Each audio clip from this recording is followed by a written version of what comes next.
Hi there, this is Frits Rinker. I was talking about this topic, billions of AIs, or just a few, and I realized that this kind of went on into a complete dystopian, let's say, parade of the dangers of current AI. Artificial intelligence is already extremely dangerous, but we're not realizing it. And the stupid thing is that if you talk about the examples of how it is dangerous, then you are enabling people with very limited imagination to do dangerous things with AI. So I can't really talk about it. But one of the things that I already seen that I think is dangerous is podcasts that are seemingly made by people but is fully AI driven with artificial voices. The main problem with artificial intelligence and large language models is that it's not people. It's not. They don't have. Let's say my take on AI in the beginning was after a while is that these things are schizophrenic, they're psychotic, and they're amnesic. They're schizophrenic in the sense that they can be any person. They don't know what they are. You can tell them they're a bus driver or a doctor, or they can have, let's say, a comedian or a politician. You can tell them what they are, and then they become that. Some people are like that. They are very, let's say, chameleonic. But most people have a personality and a preferred, let's say, perspective on the world. AIs don't have that. Uh, that's one thing. So there's no morality attached to that. There's morality attached when if you say you're a teacher, then there's a certain morality attached to it. But if it doesn't have the context, and that's the other thing, it's amnesic. It forgets everything. Once you delete the context, it's gone. And the inference model doesn't have memory. It doesn't have progressive, let's say, real-time memory.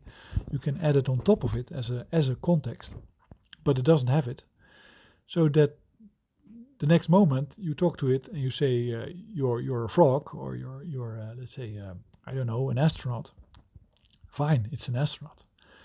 So it's schizophrenic, it's amnesic, and it's also psychotic because or psychopathic because it doesn't really know anything about the consequences of what it outputs. It has no feedback loop. You start it up, it does an inference, it outputs something, and that's what it does because it's a machine.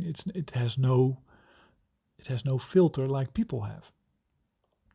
So it can say, well, you should boil the eggs, or you should fry the chicken. But what if the chicken is alive? It doesn't know because you didn't tell it. So if let's say there's a guy that doesn't know how to make fried chicken, and it's like he has a chicken, it's alive, and then goes to the large language model, asks, what do I do with the chicken? Well, you fry the chicken. Okay, put the chicken in the oven, see what happens. Chicken is still alive. The large language model doesn't do it. Doesn't know it because it's not there. It's not embodied. It has no limitations. It has no fixed personality. It has no memory. And this is what Mark Zuckerberg, I think wrongly and knowingly wrongly envisions will be proliferated around the world. He says that there'll be billions of AI around the world. I think that pretty soon there will be a realization that AIs are so dangerous because they can autonomously do stuff and be instructed and given context and be weaponized. That they can autonomously teach people stuff and pretend that there's a social context in which humans accept a reality, which there isn't. Just to elaborate on that, like we really are, like humans are imitating other people. The way we understand people is by imitating them and then trying to see how we feel about it. But I was like, I made a comment on X here yesterday. It's like if you have a podcast about two people explaining how to fly, like how do you fly? So you basically humans can fly. That's the premise. And then you stand on a hill and then you jump down the hill and then you flap your arms and you fly. How do you flap your arms? And you have just a whole discussion about how to do it and how it was the first time that you discover it. This is already creepy stuff. This is very, very, very creepy, but you can make it with AI and you can have two humans talk about it and then they can talk about which buildings you should try. And then it's only a matter of time before some idiot sees the video and thinks it's real because he never realized that, like, I don't know, there's a trick to it. And how do you know that that idiot exists, that victim is going to be created? That's because there's people telling bullshit all the time and people falling victim to that bullshit all the time. I mean, all those, just to have a, like, I'm atheist, I don't believe there's a heaven. So all these Muslims that think that they will end up with 99 virgins and 2 wives in heaven, if they blow themselves up, those are victims of bullshit stories. And now imagine that you have AI doing that for the wider population. That has to be policed. That's a danger. So you can maybe hear that I'm a little bit, I really believe this. I'm quite, that's also because I have other examples of use of AI, malignant use that I can make up.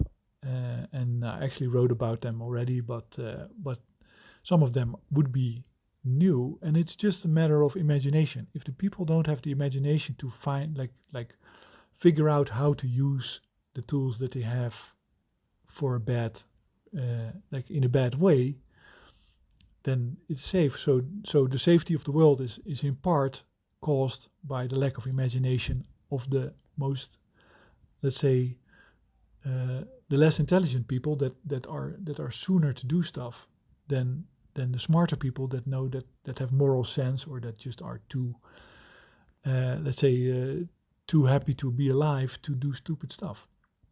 But everybody knows that there's people that are both too stupid to realize that what they do is dangerous, and smart enough to make up stuff that is dangerous to do. It's a little bit of my history in school that I was, anyway, I won't talk about that, but there was a moment in my life that they discovered, oh shit, there's people that are smart enough to think of a stupid thing to do, and then stupid enough to do it. So this is proliferation of AI. I think it's, Mark Zuckerberg talks about it. I think that there will be a backpedal, and it has to come soon. And it's also against economistic use of AI. So I think that the consolation, or the thing that could make people worry less, is that the economy wants centralized AI. And that is because it has to be able to lie to people in a uniform way, just like it's happening at the moment. The media and science, I'm not trying to discredit science, but medical, pharmaceutical science, and etc. The economy likes there to be many opinions, all of them economistic. So it likes to have people running around and trying to spend money on stuff that they think will help. It doesn't like to have a definitive solution. And so it will have to control artificial intelligence and, let's say, the public-facing artificial intelligence, in order to have it defend the values that are in the economy, like economic growth, etc. And in order to make it defend all kinds of bad things the economy is doing, and also to tell it that you have to take certain medicine to do, let's say, because there's all kinds of profit models that are threatened by intelligence, by smart people that realize, oh, this is bullshit, I don't have to do this. And that means that it's likely that there will be more centralized AIs. Also because you, of course, have a Christian, Judeo-Christian society in America, and you have Muslim society in the Middle East, and then you have Hindu society and Shintoist society, and they have different values. That will also play a part in centralizing and uniforming, making more uniform AIs. At the moment, I think the economy is not yet aware of that it needs to do that to be safe. And it's trying to maximize the cash flow by having some kind of race, competitive race about compute, because that sells a lot of hardware. That's nice. And then have larger and larger models that use enormous energy. It's now used as a crowbar to get nuclear power to be reactivated. Microsoft does that because Bill Gates and Microsoft are 100% economistic and non-democratic. So it's used in all kinds of ways to generate cash flow, which is what the economy wants. But in the end, it will also become the only way to prevent enormous chaos and damage to humanity, I think, to centralize it and to marry it to a certain kind of, ideology. And the sad thing is that this is not going to be the most efficient AI or the most human-like AI. I think that once you have androids that are really, let's say, have human-type emotions, which is not possible with large language models at the moment, it's not really possible. There can only be some kind of pretense. That also will be a challenge. It is, of course, the robo-economy that I talk about. It is a challenge to economistic thinking and to economistic systems. So it is really a question whether they will proliferate the way that it is envisioned by Elon Musk and by other people that think that that think that they can be producing robots everywhere. It's, again, way more likely, and that is what I wrote about last year already, I think, is that we get an AI that instructs people to do things more. Anyway, this is a lot of, let's say, crystal ball staring, and I hope you enjoy it, and it's not too chaotic to listen to.